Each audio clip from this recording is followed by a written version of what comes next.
इस मूवी में आप देखेंगे कि समुद्र की गहराइयों में एक विशाल समुद्री राक्षस छुपा है जो सदियों से सोया हुआ था, लेकिन अब वह जाग चुका है। एक रिसर्च मिशन के दौरान जब वैज्ञानिकों और सैनिकों की एक टीम समुद्र के नीचे एक गुमशुदा सबमरीन की तलाश में जाती है तो उनका सामना उसी विशाल राक्षस से होता है। उसके बाद जो कुछ होता है वो देखने लायक है। इस मूवी का नाम है क्रेकन।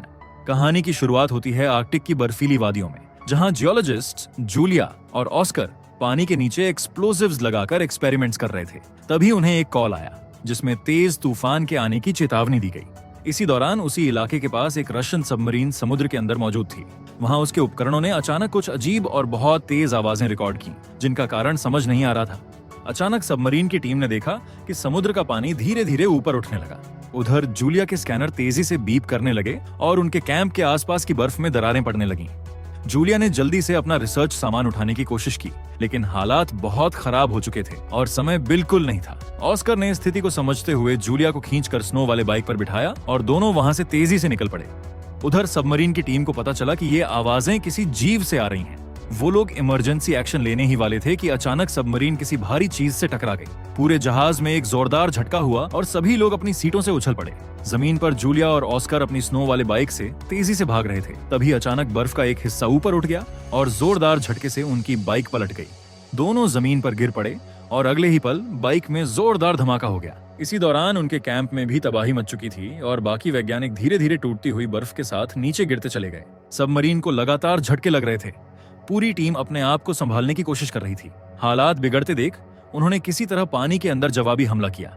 जैसे ही हमला हुआ और पानी में रोशनी फैली, सबकी आंखें हैरानी से फैल गईं। सामने एक विशालकाय टेंटिकल लहराता हुआ नजर आया। ये देखकर एक अफसर ने आखिरी समय पर इमरजेंसी सिग्नल छोड़ दी और कुछ ही पलों में सबमरीन पूरी तरह संतुलन खो बैठी और गहराई में डूब गई। थोड़ी देर बाद ये खबर रशियन मरीन्स के हेडक्वार्टर्स तक पहुंच गई। चूंकि उस सबमरीन में खतरनाक हथियार मौजूद थे, इसलिए तुरंत एक खास रेस्क्यू टीम भेजी गई, जरूरत पड़ने पर उन हथियारों को वापस लाने या पूरी तरह नष्ट करने के लिए। इस मिशन की कमान विक्टर को दी गई, जो उस गायब सबमरीन के कैप्टन का भाई था। मिशन पर रवाना होते समय उसकी मां ने उसे उसके पिता की घड़ी दी। रात को विक्टर जब डॉक पर पहुंचा तो उसे पता चला कि उसके पिता के पुराने दोस्त एडमिरल ओलेंस्की इस मिशन में शामिल हो रहे हैं। दूसरी तरफ जूलिया और ऑस्कर बर्फीले तूफान में रास्ता भटक चुके थे। जूलिया बार बार फोन का सिग्नल पकड़ने की कोशिश कर रही थी। अचानक उसके फोन को एक तेल निकालने वाले प्लेटफॉर्म से सिग्नल मिला और उसने तुरंत कॉल मिलाई, लेकिन तूफान की तेज आवाज के कारण सामने वाले कुछ समझ नहीं पाए और कुछ ही देर में कॉल कट गई। सुबह रेस्क्यू सबमरीन उस जगह पहुंची जहां पहली सबमरीन गायब हुई थी। सब तैयारियों के बाद सबमरीन ने समुद्र में डुबकी लगाई।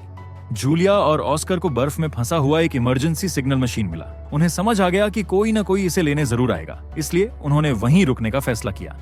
जैसे ही सबमरीन को इमरजेंसी सिग्नल मिला, वो तुरंत उस दिशा में बढ़ गई। रास्ते में अचानक कई व्हेल्स सबमरीन को घेरने लगी। क्रू ने उन्हें नुकसान पहुंचाए बिना नीचे जाने की कोशिश की, लेकिन एक व्हेल गलती से सबमरीन के पंखे से टकरा गई। ओलेंस्की ने विक्टर की चिंता को नजरअंदाज करते हुए सोनार चालू करने का आदेश दिया, भले ही उसे व्हेल्स को नुकसान हो सकता था। सोनार ऑन होते ही सभी व्हेल्स वहां से दूर चली गईं। क्रू को लगा कि शायद सोनार की आवाज से ही वे डरकर भाग गई है, लेकिन तभी उन्हें महसूस हुआ कि इस इलाके में कोई धीमी लेकिन गूंजती हुई अजीब आवाज लगातार सुनाई दे रही है।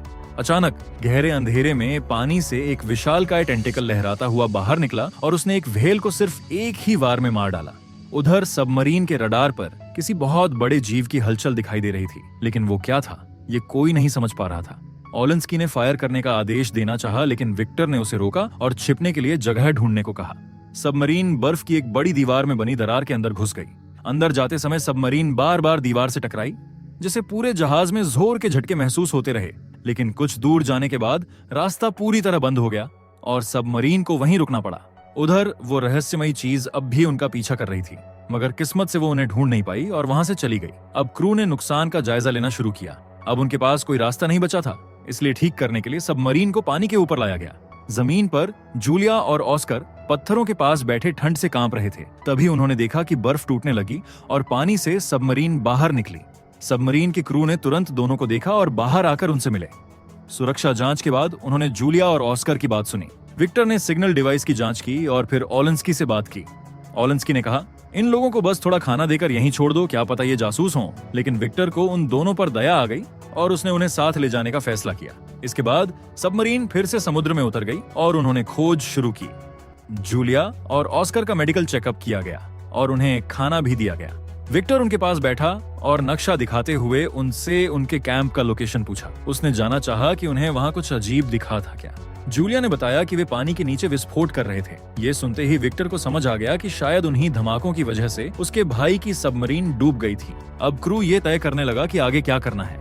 ओलेंस्की ने सुझाव दिया कि अब हमें वापस लौट जाना चाहिए, क्योंकि अगर फिर हमला हुआ तो हम इमरजेंसी सिग्नल भी नहीं भेज पाएंगे। लेकिन विक्टर अपने भाई को ढूंढने के लिए बेताब था। उसने टीम को जूलिया के कैंप की दिशा में बढ़ने का आदेश दिया। इसके बाद ओलेंस्की ने विक्टर को अलग ले जाकर बोला, ये दूसरी बार है जब तुमने गलत फैसला लिया है। अगर अगली बार भी ऐसा हुआ तो मैं कमान अपने हाथ में ले लूंगा। उधर जूलिया को एक अजीब सी आवाज सुनाई दी। ऑस्कर ने बोला कि ये सोनर की आवाज है जो दूसरी सबमरीन को ढूंढ रहा है। कुछ देर खोज के बाद राडार पर वही रहस्यमयी जीव फिर दिखाई दिया जो पहले उनका पीछा कर रहा था। विक्टर ने फिर से क्रू को छिपने के लिए बोला, लेकिन इस बार वे खुले इलाके में थे जहां छिपने की कोई जगह नहीं थी। उन्होंने तेल के रिग को इमरजेंसी सिग्नल भेजा और वहां छिपने की इजाजत मिल गई। जैसे ही सबमरीन ऊपर जाने की तैयारी कर रही थी, रिग पर काम करने वालों ने समुद्र से निकलते हुए विशाल टेंटेकल्स देखे और तुरंत अलार्म बजा दिया। टेंटिकल्स ने रिग पर हमला कर दिया। बड़ी बड़ी ढांचे गिरने लगी और जोरदार धमाके हुए। वहां काम करने वाले लोग डर के मारे इधर उधर भागने लगे, लेकिन उनके पास भागने की कोई जगह नहीं थी। पूरा रिग टूटकर गिरने लगा और सबमरीन का रिग से संपर्क टूट गया। तो विक्टर ने टेलीस्कोप से ऊपर देखा। उसने जो देखा वो दिल दहला देने वाला था। विशाल टेंटिकल्स पूरे रिग को तबाह कर चुके थे। विक्टर ने वो लाइव फीड सबमरीन की स्क्रीन पर भेज दी, जिसे पूरी टीम देख सके कि उनके सामने क्या है। जब रिग पूरी तरह बर्बाद हो गया, वो विशाल जीव अब एक बार फिर सबमरीन के पीछे पड़ गया। सबमरीन को तेज मोड़ लेना पड़ा, जिससे अंदर का सारा सामान गिर गया। ओलेंस्की को लगा कि विक्टर ने फिर गलती की है, इसलिए उसने कमान अपने हाथ में ले ली। ओलेंस्की ने तुरंत 2 टॉर्पीडो मिसाइल छोड़े और वे सीधे निशाने पर लगे। ओलेंस्की ने गर्व से बोला, देखा ऐसे करते हैं काम। लेकिन तभी एक अफसर ने बताया कि दुश्मन अब भी जिंदा है। उन्होंने फिर टॉर्पीडो छोड़े। एक और धमाका हुआ, लेकिन वो भी काफी नहीं था। अब वो विशालकाय जीव और भी गुस्से में आ गया और सबमरीन पर फिर से हमला कर दिया। ओलेंस्की कुछ समझ नहीं पाया और चुपचाप खड़ा रह गया। विक्टर ने फौरन कमान फिर से संभाली और टीम को तेजी से सबमरीन को चलाने का आदेश दिया। सबमरीन किसी तरह ज्यादातर हमलों से बच निकली, लेकिन एक टेंटिकल सबमरीन से टकरा गया और उसे नुकसान पहुंचा गया। झटके से पूरी टीम जमीन पर गिर गई और विक्टर का सिर टकरा गया। सबमरीन नीचे की ओर डूबने लगी। उस जीव ने फिर हमला किया और टॉर्पीडो रखने वाले हिस्से में आग लग गई। टीम ने उस हिस्से की हवा बंद कर दी और उसे सील कर दिया। अंदर फंसे 7 लोगों ने आग बुझाने वाले सिलेंडर से आग पर काबू पाया। फिर एक और टेंटिकल टकराया और सबमरीन और तेजी से नीचे गिरने लगी। रेडर ने दिखाया कि वो जीव अब चारों तरफ से उन्हें घेर चुका है। अब पहली बार सभी ने साफ देखा, ये कोई और नहीं बल्कि समुद्र का सबसे खतरनाक राक्षस था, क्रैकन। टीम के पास अब ज्यादा हथियार नहीं बचे थे, इसलिए उन्होंने एक योजना बनाई। विक्टर ने बोला, अब हम साइलेंस मोड में जाएंगे, क्योंकि समुद्री जानवर शिकार करते हैं आवाज से, न कि आंखों से।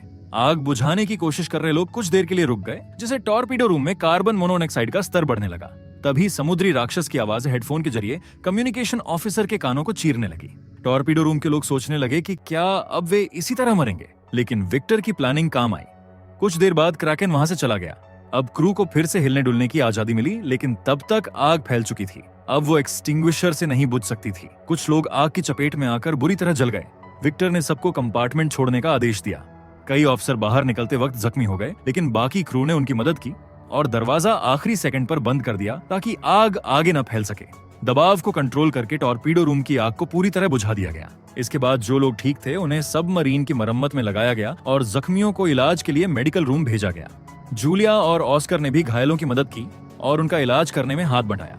इससे क्रू को उन दोनों पर भरोसा होने लगा। जूलिया ने विक्टर के माथे पर लगे जख्म पर पट्टी भी बांधी। एक ऑफिसर ने मजाक में पूछा, क्या तुम्हें विक्टर पसंद है? जूलिया ने मुस्कुराकर इनकार किया। तब ऑफिसर ने बताया कि विक्टर ने नियम तोड़कर उसकी जान बचाई थी। बाद में विक्टर ने क्रू से राय मांगी कि अब क्या करना चाहिए। सबका मानना था कि उन्हें अब लौट जाना चाहिए, क्योंकि ना तो दूसरी सबमरीन की कोई जानकारी है और ना ही क्रैकन से बचने का कोई तरीका। काफी सोच विचार के बाद विक्टर ने लौटने का फैसला कर लिया। जब सबमरीन वापसी की ओर बढ़ रही थी, तब विक्टर अपने पिता का आखिरी लिखा हुआ खत पढ़ रहा था। तभी जूलिया वहां आई और देखा कि विक्टर के कमरे में कुछ पक्षी हैं। विक्टर ने बताया कि ये ऑक्सीजन लेवल चेक करने के लिए रखे गए हैं। जूलिया ने एक नक्शा मांगा और उन सभी जगहों पर निशान लगाए जहां उन्होंने क्रैकन को देखा था। साथ ही अपने कैंप का भी जिक्र किया। उसने बताया कि कहानियों के अनुसार क्रैकन पहले भी कई जहाजों पर हमला कर चुका है और फिर लंबे समय के लिए गायब हो जाता है। शोधकर्ताओं का मानना था कि वो सो जाता है। जूलिया को लगता था कि उसके एक्सप्लोसिव्स ने शायद क्रैकन की छिपी हुई गुफा को हिला दिया और उसे जगा दिया। उसने बोला कि अगर वे जिंदा रहना चाहते हैं तो सोनर को बंद करना होगा, क्योंकि यही आवाज उसे आकर्षित कर रही है। विक्टर ने जब देखा कि जूलिया को क्रैकन के बारे में इतनी जानकारी है तो उसने पूछा, क्या तुम पता लगा सकती हो कि मेरे भाई की सबमरीन कहाँ हो सकती है? जूलिया ने समझाया कि क्रैकन आमतौर पर अपने शिकार को खींचकर अपनी गुफा में ले जाते हैं और वो गुफा वहीं हो सकती है जहां पहले उसका कैंप था। तभी एक ऑफिसर ने आकर बताया कि उन्हें एक सबूत मिला है। उसने साइलेंट मोड के दौरान की रिकॉर्डिंग चलाई जिसमें किसी चीज के मेटल पर खटखटाने की आवाज आ रही थी। उन्होंने उस सिग्नल को ट्रैक किया और पाया कि वो जूलिया के कैंप की दिशा से आ रहा था। इसका मतलब था दूसरी सबमरीन में शायद कोई जिंदा है। इसके बाद विक्टर ने सबके सामने एक छोटा सा भाषण दिया जिससे क्रू मेंबर्स का हौसला बढ़ गया। अब वे दूसरी सबमरीन में फंसे लोगों को बचाने के लिए तैयार हो गए। फिर विक्टर ने आदेश दिया कि सबमरीन को जूलिया के कैंप की ओर ले जाया जाए। रास्ते में विक्टर अपने बचपन को याद करने लगा। वो दिन जब वो पहाड़ों में रास्ता भटक गया था। वो सोच में डूबा रहा जब तक कि सबमरीन खोज वाली जगह पर नहीं पहुंच गई। अचानक सबमरीन के अंदर की दीवारों और मशीनों से लोहे के कील जैसे हिस्से बाहर निकलकर इधर उधर उड़ने लगे। इसका मतलब था कि सबमरीन बहुत गहराई में जा चुकी थी। विक्टर ने तुरंत फैसला किया कि अब छोटे सबमरीन को अंदर भेजा जाएगा। एक पायलट हमले में घायल हो गया था, इसलिए विक्टर ने तय किया कि वो खुद उसकी जगह जाएगा और ओलेंस्की को कमान संभालने की जिम्मेदारी दी। छोटा सबमरीन चला जिसमें विक्टर और 2 ऑफिसर सवार थे। जैसे जैसे वे गहराई में उतरते गए उन्हें अचानक एक गूंज सुनाई दी तो वे उसी दिशा में बढ़े। थोड़ी देर बाद उन्हें समुद्र की गहराई में सैकड़ों डूबे हुए जहाज दिखाई दिए। इसका मतलब साफ था, जूलिया की बात सही थी। आखिरकार उन्हें दूसरी सबमरीन मिल गई। वो बुरी तरह टूटी हुई थी लेकिन उसका आगे का हिस्सा सही सलामत था। टीम ने कोशिश की कि छोटे सबमरीन को उसके ऊपर जोड़ा जाए, लेकिन तेज बहाव के कारण ये बहुत मुश्किल था। कई कोशिशों के बाद ये कनेक्शन हो गया। विक्टर ने डाइविंग सूट पहना और उस टूटे जहाज में दाखिल हुआ। उसने पहले खटखटाया, फिर हैच खोला और उसे बड़ी खुशी हुई जब उसने देखा कि अंदर की टीम जिंदा थी और उसका भाई अलेक्जेंडर भी। विक्टर ने जितने लोग छोटे सबमरीन में बैठ सकते थे उन्हें पहले चक्कर में भेज दिया, लेकिन यह साफ था कि सभी को निकालने के लिए एक और चक्कर लगाना पड़ेगा। उसने फैसला किया कि वो खुद अपने भाई के साथ वहीं रुकेगा और एक मैकेनिक पायलट की जगह लेगा। उन्होंने उस सबमरीन पर एक ट्रैकर लगाया ताकि वापस आकर उसे ढूंढ सकें, लेकिन जब उन्हें शक हुआ कि ट्रैकर की वजह से क्रैकन फिर आ सकता है तो उन्होंने उसे बंद कर दिया। जब छोटा सबमरीन रवाना हुआ तो पूरा जहाज थोड़ा हिला लेकिन गिरा नहीं। जल्द ही वे वापस मेन सबमरीन पर पहुंच गए और जिंदा लोगों की देखभाल शुरू हुई। मैकेनिक अब बहुत बीमार हो चुका था, इसलिए जूलिया ने ऑस्कर से मदद मांगी। ऑस्कर ने पहले सबमरीन में काम किया था, इसलिए वो मान गया। जब छोटा सबमरीन फिर से रवाना हुआ, ओलेंस्की ने रडार पर देखा कि क्रैकन फिर से हरकत में है। उधर विक्टर और अलेक्जेंडर ने तय किया कि वे उस पुराने जहाज से वो हथियार निकाल लेंगे जिनकी मांग उनके सीनियर्स ने की थी। वे टूटे हुए हिस्से में गए और एक सुरक्षित जगह से कोड्स निकाल लिए, लेकिन जब उन्होंने कोड कंप्यूटर में डाले तो सिस्टम ने काम नहीं किया। विक्टर ने हार नहीं मानी और कई बटन दबाने के बाद आखिरकार कंप्यूटर चालू हो गया। जैसे ही हथियार एक्टिव हुए, एक जोरदार इलेक्ट्रोमैग्नेटिक सिग्नल निकला जिसे मिनी सबमरीन ने पकड़ लिया और वो उसी दिशा में चल दी। दूसरी तरफ मेन सबमरीन में सभी घबरा गए क्योंकि क्रैकन बहुत पास आ गया था। सबमरीन को तेजी से समुद्र तल पर उतारकर साइलेंट मोड में डाल दिया गया, लेकिन एक बड़ा पत्थर सबमरीन से टकरा दिया जिसे फिर से स्क्रू उड़ने लगे और प्रेशर बढ़ने लगा। एक हिस्से में पानी भरने लगा जिसे साइलेंट मोड बनाए रखना मुश्किल हो गया। उसी वक्त मिनी सबमरीन मलबे तक पहुंच गई। जब वे डॉक करने की कोशिश कर रहे थे तो गलती से ट्रैकर ऑन हो गया। क्रैकन मेन सबमरीन पर हमला करने ही वाला था, लेकिन जैसे ही उसने ट्रैकर की तरंगें महसूस की, वो वापस अपने ठिकाने की ओर मुड़ गया। ओलेंस्की ने तुरंत आदेश दिया कि सबमरीन को समुद्र के ऊपर वाले हिस्से तक लाया जाए। इधर विक्टर एक पाइप से रेंगता हुआ हथियारों वाले टॉर्पीडो रूम तक पहुंचा। अलेक्जेंडर ने मिनी सबमरीन की आवाज सुनी और अपने क्रू को भेज दिया, लेकिन खुद विक्टर का इंतजार करने लगा। विक्टर ने कोड्स टॉर्पीडो में डाले और अलेक्जेंडर ने कंप्यूटर पर प्रक्रिया पूरी की।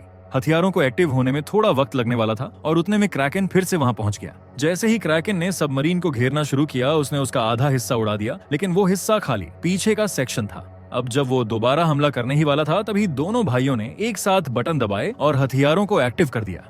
एक जबरदस्त विस्फोट हुआ। क्रैकन की चीखें समुद्र में गूंज उठीं और वो फट गया। इतनी तेज रोशनी निकली कि आर्कटिक की बर्फ टूट गई और रोशनी सीधी आसमान तक पहुंच गई। हालांकि सबमरीन को सीधा कोई नुकसान नहीं पहुंचा, लेकिन उसमें अंदर से तेजी से पानी भरने लगा। विक्टर पाइप से वापस अलेक्जेंडर के पास पहुंचा। हथियार जल्द ही खुद ब खुद फटने वाले थे, इसलिए उन्हें जल्दी करना था। सबमरीन डूबने लगी और तेज लहरों ने दोनों भाइयों को अलग कर दिया। विक्टर ने अलेक्जेंडर को ढूंढा और उसका हाथ पकड़कर उसे ऊपर खींच लिया। फिर दोनों भागते हुए सीढ़ियों से ऊपर चढ़े और मिनी सबमरीन में जा पहुंचे और दरवाजा बंद कर दिया। लेकिन अभी मुश्किल बाकी थी। मिनी सबमरीन अटक गई थी और समय सिर्फ 2 मिनट बचा था। विक्टर को याद आया कि इमरजेंसी लीवर कहाँ है। उसने झट से लीवर खींचा और मिनी सबमरीन आखिरकार अलग हो गई।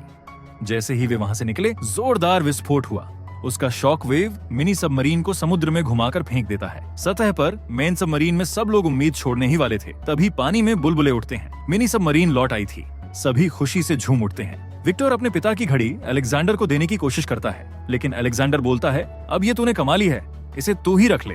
कुछ समय बाद सब रशिया लौटते हैं और दोनों भाई आखिरकार अपने परिवार से मिलते हैं। इसी के साथ ये मूवी यही खत्म होती है। अगर आपको ये एक्सप्लेनेशन अच्छा लगा हो तो वीडियो को लाइक करें और कमेंट जरूर करें। ऐसी ही और मजेदार और अनोखी कहानियों के लिए चैनल को सब्सक्राइब करना ना भूलें।